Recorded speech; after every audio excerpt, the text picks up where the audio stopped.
वैसी औरत जिसकी तीसरी चौथी शादी हो वो अगर सचिन के कब्जे में आ गई, कैसे आई ये तो एक अलग विषय है लगातार समझने का। अभी भी ये विषय जो है जांच का ही। देश छोड़ दिया और इसने पति छोड़ दिया और इसने सब कुछ छोड़ दिया। अरे भैया जब सब कुछ छोड़ दिया तो सचिन को पकड़े रहेगी, इसकी गारंटी तुमको कहाँ से मिल गई? जो सबको छोड़ सकता वो सचिन को भी छोड़ सकता। सचिन तो उसके सामने बकरी का बच्चा दिख रहा, वो जब खड़ी होती है तो उसके घुटने के बल वो आ जाता बेचारा। भारतीय एजेंट तुम्हारे देश में 10 साल से क्या कर रहा था जी?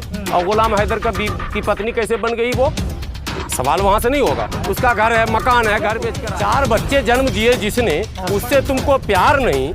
जिसने तुम्हें जन्म दिया, माँ बाप से तुमको प्यार नहीं। जिस धरती पर तुम जन्म लिए जब उसको से तुमको प्यार नहीं, तो फिर सचिन से तुम्हारा प्यार कैसे हो सकता है? 6 महीने का इंतजार मात्र कीजिएगा। रोती बिलखती, हालांकि भाग नहीं सकती, वो तो जेल ही जाएगी अभी, लेकिन वो रोएगी बिलखेगी और सचिन से उसका पंगा होगा। ये होना तय है। क्योंकि भारत की सीमा इतनी असुरक्षित कैसे हुई कि ये सीमा तमाम सीमाओं को लांघ के घुस गई। कोई इससे कागज पत्तर लेने को देखने को तैयार। सीमा का चेहरा बदला जाएगा, सीमा का किरदार और कैरेक्टर चेंज होगा। सीमा का जो असली रूप है वो निखर कर, जब देसी साबुन लगेगा तो निखर कर सामने आएगा। और जैसे असली रूप निखर कर सामने आएगा, सचिन चारों खाने चित्त हो जाएंगे। जंगल में अगर लड़का होता तो उसका अब तक कचूमर कबाब बन गया होता। उसको सरकार और थाना की तो ज़रूरत नहीं पड़ती। वहाँ तो एक गैंग ऐसा सक्रिय है तो ये वो नारा लगाए और घर में घुस के खुद ही उसको मार के खत्म कर देता। ये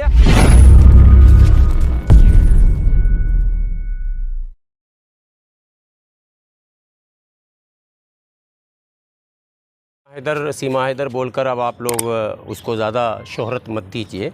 वो आई जिस प्लान के तहत, उसमें वो सफलता प्राप्त करती जा रही है। उसको जो है लोगों ने हीरो बना दिया है। भारतीय गोदी मीडिया के पास इस वक्त सीमा के अलावा कोई चेहरा नहीं। और जब दिल्ली में जमुना के तट पर लोग बाढ़ से परेशान हैं, देश का एक राज्य है जो लगातार 2 महीने से जल रहा है, जहाँ जातीय हिंसा चरम पर है, जहाँ चर्चों पर हमले हो रहे हैं, जहाँ विधायकों और मंत्रियों पर हमले हो रहे हैं, उस राज्य पर 1 मिनट भी टीवी पर कोई चर्चा नहीं। और दूसरे तमाम तर मामले हैं, मॉब लिंचिंग लगातार हो रहा है, उसके विक्टिम जो है आज़ाद घूम रहे हैं, वो फ्री हैं, कोई उस पर चर्चा नहीं कर रहा। चर्चा क्या है? पबजी जो कि गैर कानूनी खेल है, और पबजी के मतलब प्रेम में वो आ गई और उसको इन लोग इतनी बड़ी उपलब्धि के रूप में प्रस्तुत कर रहे हैं, जैसे लगा जा रहा है कि पाकिस्तान के मेजर जनरल कर्नल को इन लोग पकड़ के ले आया हो। अगर किसी पाकिस्तान के मेजर जनरल कर्नल को लाते पकड़ के, तब तो लगता कि हाँ कुछ वाहवाही लूटी गई, या एयर स्ट्राइक करके POK ले लेते कब्जे में, तब तो मानते।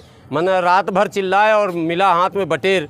एक उस वैसी औरत जिसकी तीसरी चौथी शादी हो वो अगर सचिन के कब्जे में आ गई, कैसे आई ये तो एक अलग विषय है लगातार समझने का। अभी भी ये विषय जो है जांच का ही है। पता नहीं क्यों नहीं इसकी परतें अभी तक खुल रही हैं या जानबूझकर रोका जा रहा, लेकिन इसको सोशल मीडिया पर उपलब्धि के रूप में दिखाया जा रहा। एक राष्ट्रीय भावी आ गई। लेकिन देखिए क्या कुदरत का भी निज़ाम होता है। मैं रात में हैरान था। रात में मैं एक वीडियो पर मेरी अचानक नज़र पड़ गई, और वो वीडियो दिल्ली की एक लड़की है और वो नॉन मुस्लिम है, वो पाकिस्तान चले गए, वो भी पबजी के प्यार में फंस के। अब वहाँ के भी कुछ सोशल मीडिया के जो साथी हमारे हैं, चूँकि भारत और पाकिस्तान के जो राजनेता है ना, इन्होंने दोनों जगह की जनता का मिजाज एक जैसा बना दिया।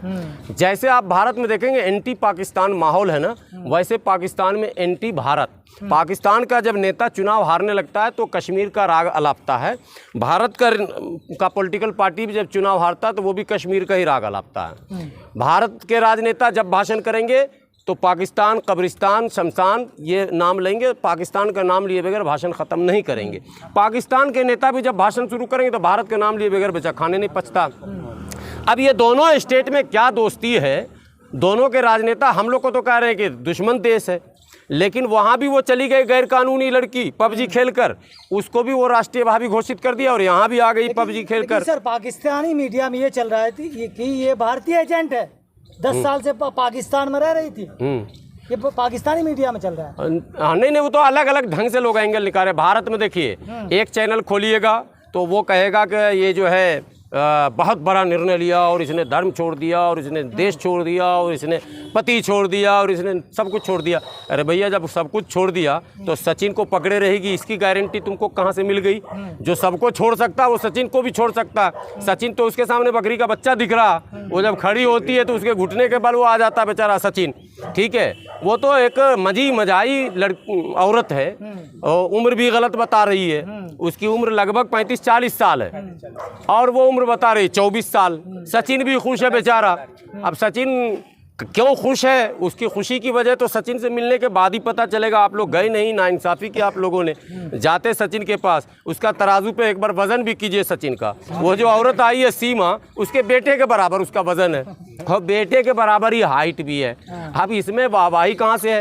अब जो पाकिस्तानी मीडिया कह रही कि वो भारतीय एजेंट था, वो भी पाकिस्तान के लोगों को बरगल है। भारतीय एजेंट तुम्हारे देश में 10 साल से क्या कर रहा था जी? और गुलाम हैदर की पत्नी कैसे बन गई? वो सवाल वहां से नहीं होगा। उसका घर है, मकान है, घर बेच कर आई। शब्द उर्दू का नहीं बोलती है वो। हाँ, एक शब्द नहीं। यही तो सचिन को समझना और भारतीय मीडिया को समझना और भारतीय एजेंसियों को समझना है। अंग्रेजी कितना फर्राटेदार बोल रही है, मोदी जी से भी बेहतरीन।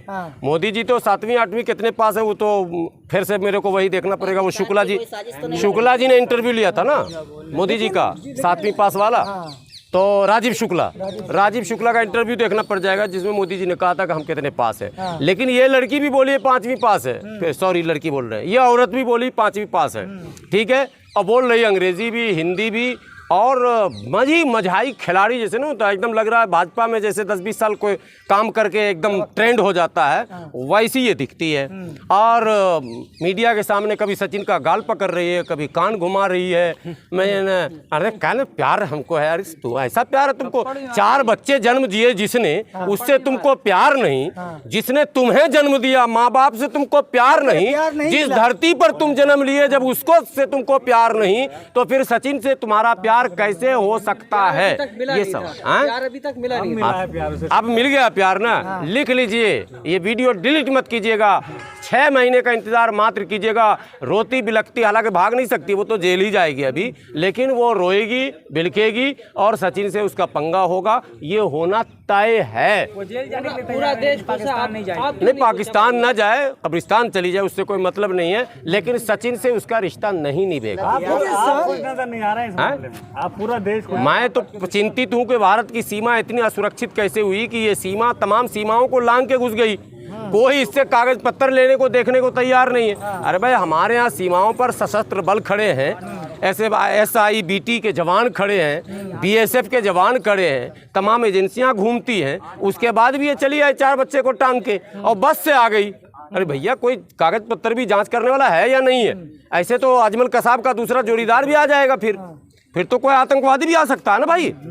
तो हमारी सीमाएं सुरक्षित क्यों नहीं है, ये गंभीर विषय है। हंसी मजाक में टाल रहे हैं। सचिन और सीमा की जोड़ी मजे है ना, और पाकिस्तान को कहीं का ना छोड़ी, ये क्या मतलब है? सर लव स्टोरी दिखाया जा रहा है, हालांकि जासूस की निगाह से देखा जाना चाहिए था। वहाँ पे इंटरनेशनल मीडिया लव स्टोरी दिखाया जा रहा है, चाहे वो पाकिस्तानी मीडिया या हिंदुस्तानी। हाँ, तो आप लोग हमारे इस वीडियो को सेव रखें। ये जो गोदी मीडिया कहिए, आप इंटरनेशनल मीडिया मत कहिए।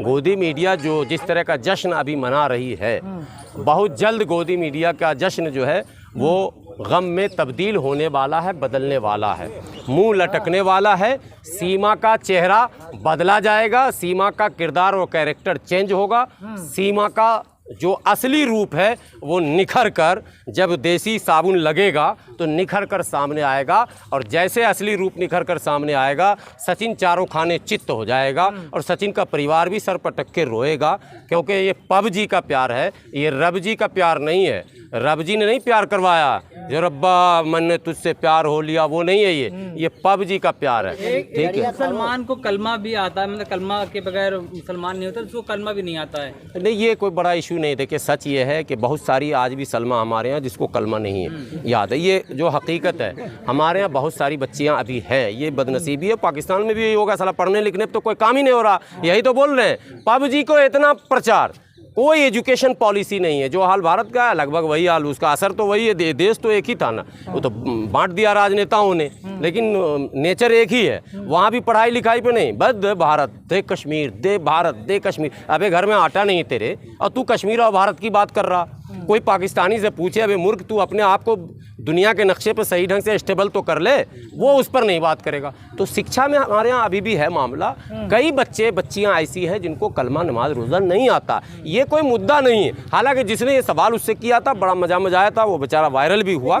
मुद्दा ये है कि अगर सचिन की जगह कोई अगर मुस्लिम होता तो फिर क्या करती? ये मुद्दा है, बिल्कुल है। अगर कोई मुस्लिम होती और होता या उधर से होता और होती, अगर मुस्लिम इस एंगल में अगर लड़का होता तो उसका अब तक कचूमर कबाब बन गया होता। उसको सरकार और थाना की तो ज़रूरत नहीं पड़ती। वहाँ तो एक गैंग ऐसा सक्रिय है कि एक नारा लगाए और घर में घुस के हम खुद ही उसको इनकाउंटर हो जाता मार के खत्म कर देता। ये हमारे यहाँ चलता रहता, गैंग ही ऐसा है। लेकिन वहाँ के परिवार वाले, गांव वाले बड़ी खुश है, पटाखा फोड़ रहे हैं। उनको तो लग रहा है कि ऐसी बहू आ गई कि पूरे गांव में लगता है लक्ष्मी की बारिश हो जाएगी। मैं ये नहीं दे रही है, वो सामने नहीं आ रही है। अच्छा, आप बाइट नहीं दे रही है, इसका मतलब अब सरकार ने रोका है। वो जो स्टोरी था पूरा हो गया, कुछ नई स्टोरी आने वाली है। अगर स्टोरी कोई रुके तो आप समझ लेना कि कोई नई स्टोरी आने वाली है।